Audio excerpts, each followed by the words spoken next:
In Earth 20 of the DC Multiverse, most of the world's history is unknown, save for the fact that it has recently emerged from a war similar to World War II. It has achieved a level of technological and political development similar to the technological level of our Earth in the 1940s. Yellow taxis are already a common sight in New York City, and automobiles are large or bulky but elegant and spacious. The leading adventurer of this world is Kent Nelson, better known as Doc Fate, who makes his base in a windowless skyscraper in Manhattan. He leads the Society of Superheroes, a group of mystery men that includes the Mighty Atom, the Immortal Man, Doc Fate, Lady Blackhawk, the Green Lantern Abin Sur, and occasionally the Batman, who was yet to reveal himself. The Society of Superheroes is a group of skilled adventurers and heroes gathered by Doc Fate to protect their world from their otherworldly counterparts in the Society of Supercriminals.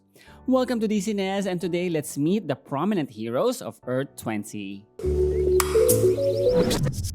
Let's start with the initiator of the Society of Superheroes. Dr. Kent Nelson, aka Doc Fate, is the world's leading adventurer on Earth 20 and a mysterious, wealthy philanthropist. Fate occupies a windowless Manhattan skyscraper which serves as a base for his incredible globe-trotting exploits and regular battles with bizarre foes and evil madmen. Doc Fate is the leader of the Society of Superheroes, a rambunctious group of pulp-styled mystery men. As the #1 adventurer of Earth 20, Kent Nelson discovered the Helmet of Fate and Amulet of Anubis and became the superhero called Doc Fate. He bested Ibn al-Ghul by exploiting the techno-etheric weakness of Ibn's suicide djinn and has recently won the Great War against Her Hex and his Desert Crescent allies, saving the world. Doc Fate is an actual medical doctor and is an amalgam of the Dr. Fate concept with that of Doc Savage, a pulp magazine hero first published by Street and Smith Publications in the 1930s. This version of Kent Nelson is African American, and he was adopted by the Nelson couple. Abin Sur appeared to him to warn him of a threat from a parallel Earth, which pushed him to form the Society of Superheroes. Doc Fate admitted to the group that trouble has already found them. He reached out because a parallel Earth has been detected on the edge of bleed space on a collision course with their own.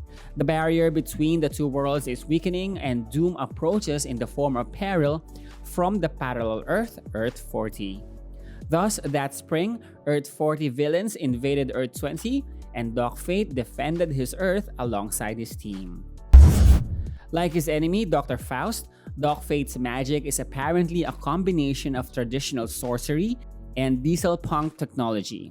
He used electro-rehabilitation program to Dr. Faust of Earth 40 to juice out the plans of Earth 40 villains against their Earth. Doc Fate's spells invoke the names of Buddha Hakamun and Ra Mida. Both names are amalgamations of the names of the Egyptian god Ra and the Buddha. Before the gods, there was Monitor Mind, and his Helmet of Nabu sometimes speak in dry whispers of Novu, the Proto-Monitor. And yes, he also has a huge crystal ball for divination and has the capability of opening portals to any locations.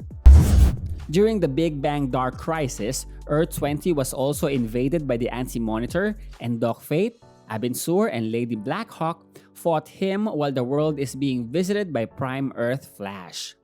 Doc Fate would soon join the other heroes from other Earths to battle the Anti-Monitor. Doc Fate helped the heroes in propping open a dimensional rift and kept it open so the others can push the Anti-Monitor towards the negative cosmos. During the Infinite Crisis Fight for the Multiverse series, Doc Fate represented Earth 20, and he was one of the first heroes recruited by the Harbinger to fight a multiversal threat.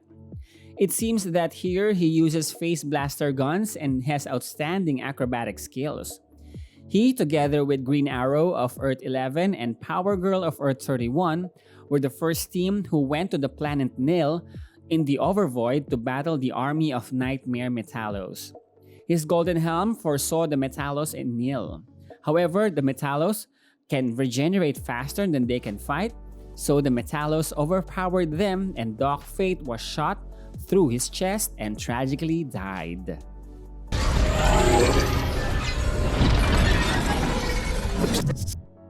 In Earth 20, Abin Sur hails from the distant planet of Ungara and is the interplanetary police officer of the Green Lantern Corps for Sector 2814. His devilish appearance evokes fearful cultural associations, which is why he usually chooses to work in secret when his duties brought him to Earth. His ring is a weapon of the Immortal Guardians, which turns his thoughts or indomitable will into material things. Earth is just one of the 100 inhabited worlds on his coverage. His slogan is quite similar to the usual slogan of the Green Lantern Corps of Prime Earth. The Guardians who made his ring while using metascopes and trained on the bleed space detected a dangerous parallel Earth moving in a binary orbit on a collision course to Earth 20. When the Earth 40 villains invaded, he helped Doc Fate by defeating the Count Sinestro and Parallax of Earth 40. He then used the head of Parallax to power up the transmatter engine created by Doc Fate to contact the multiversal heroes, as the Makara plasma of Parallax can output raw energy at 1 billion megawatts. His superiors have then confirmed that the arrival of the Earth 40 villains is just part of a cosmic scale invasion from the Gentry, and he has been assigned to pursue the threat to its source. During the Multiversity series, many multiversal heroes including Abin were summoned in the Orrery of Worlds to discuss the multiversal threat of the Gentry. Abin Sur volunteered to become part of a core team to face this threat, and they were called the Justice Incarnate.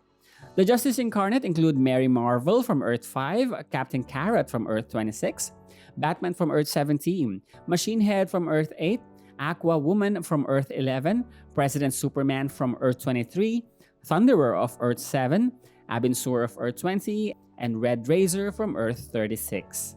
When the Supermen of the multiverse were being hunted by the Prophecy, the Justice League Incarnate met with Kal-El of New Earth and Kal-El of Earth 30. Abin Sur and the Justice Incarnate warned the Supermen of the incoming danger and aided them to find Kong Kenan, the Superman of China. The group returned to the House of Heroes and introduced New Earth Superman to the Orrery of Worlds and the multiversal threat, and they then decided to recruit the remaining Supermen of the multiverse, painfully starting with the Super Demon of Earth 13. They went to other Earths to continue recruiting the Supermen. New Earth Superman then took the Ultima Thule to the Prophecy to enact his plan as bait, as well as creating a beacon where the other captured Supermen were taken. The House of Heroes later received a signal from the Thule, and Red Razor mentions to the group that it was their only vessel, and building another one would take thousands of years unless Red Razor used his super speed. Abin Sur helped the Red Razor find the materials needed to build a second Ultima Thule, while Machine Head gave him the design. However, building the second Ultima Thule in super speed killed Red Razor in the process. Nevertheless, they were able to find the Prophecy with it, defeated him, and freed the kidnapped Superman. He later appeared on the Green Lantern series together with other multiversal Green Lanterns from different universes. Somehow, he was seen fighting Hal Jordan in a planet called Atmura of Sector 2814, and he is called Abba Nazur. He also has spirit armies and likes to conjure large and small dragons. Hal mentioned that Abin is stronger than him, but he somehow surprised and punched him. After the punch, Abin said he was not himself and remembered he came to Atmura to find Hal. However, the Mad Lantern of the Reversiverse arrived and trapped Hal and Abin in a crystal. Abin sent an SOS and the multiversal Green Lanterns arrived. The Green Lanterns transported into the bleed space, and they all discussed that many Green Lanterns across the multiverse have begun to disappear. Abin soon told them to go to Earth 15 to find the Cosmic Grail, thinking it will resolve the crisis. They did find the missing Green Lanterns, but had to fight Lord Zundernell. Green Lantern's light!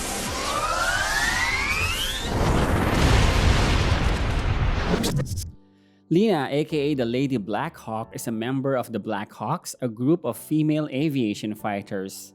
Lena previously fought on the Al Wadi Trail together with the Immortal Man as his teammate. The Immortal Man gave her a lucky totem called the Eye of the Giaur that he took after his run-in with the man-eating men of Gulistan. Because of the threat posted by Earth 40 villains, Lady Blackhawk became one of the founders of the Society of Superheroes. During the invasion, Lena fought Lady Shiva from Earth 40. Shiva destroyed most of the Blackhawk planes, then kamikazed her plane right into Lena's plane, and they both exploded. While falling down with the parachutes, Lena and Shiva did a sword fight while hanging right above a river full of crocodiles. Despite Shiva's agility, Lena was able to kick her away. Shiva was about to hit back, but her eye was irritated by the glisten of the lucky charm worn by Lena that was given to her by the Immortal Man. As Shiva was distracted, Lena cut the parachute strings of Shiva, so Shiva fell into the crocodiles. Lady Shiva still survived and killed the crocodiles. She then faced all the members of the Blackhawks, but the Blackhawks bravely shot her to her death. This grows tiring.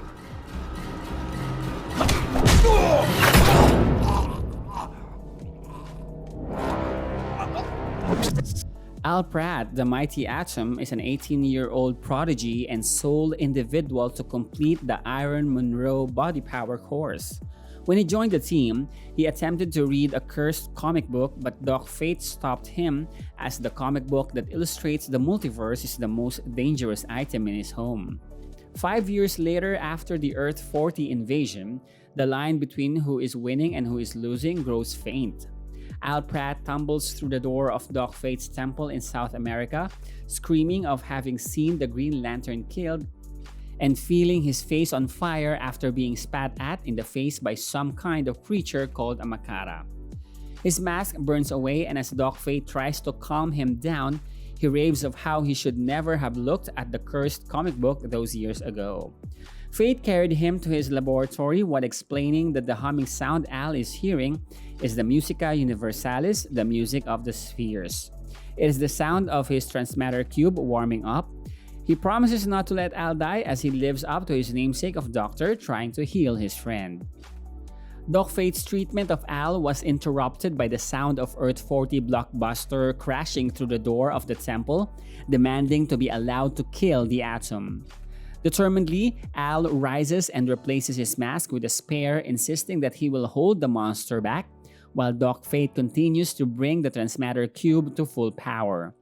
Atom started to fight Blockbuster bravely when Dr. Faust and his Necro Men managed to break into the temple, and soon he and Doc Fate are facing off against one another.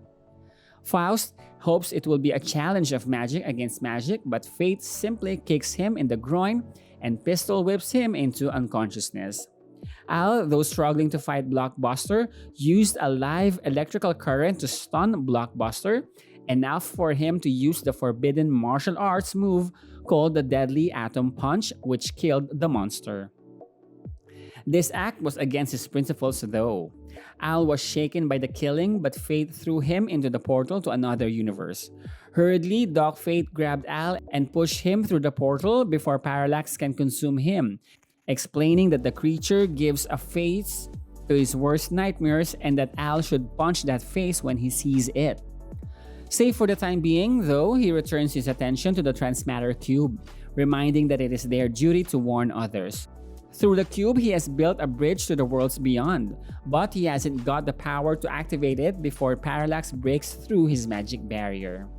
Fortunately, Green Lantern returns just in time to use the might of his ring to destroy the entity of fear. He explained that Al was mistaken when he saw his friend die. He believed that by using the Makara plasma in Parallax's remains, they will produce quite enough energy to run the transmatter cube. As the cube springs to life, Fate muses that there must be others like themselves whom they can contact with the device and perhaps even recruit. The Immortal Man is the Earth 20 version of Vandal Savage. He has already forgotten his given name and has strayed somewhere near the end of what came to be known as the Neolithic era, long after he was exposed to a radioactive meteor that stole away his ability to die. He was then found living with animals in 1912.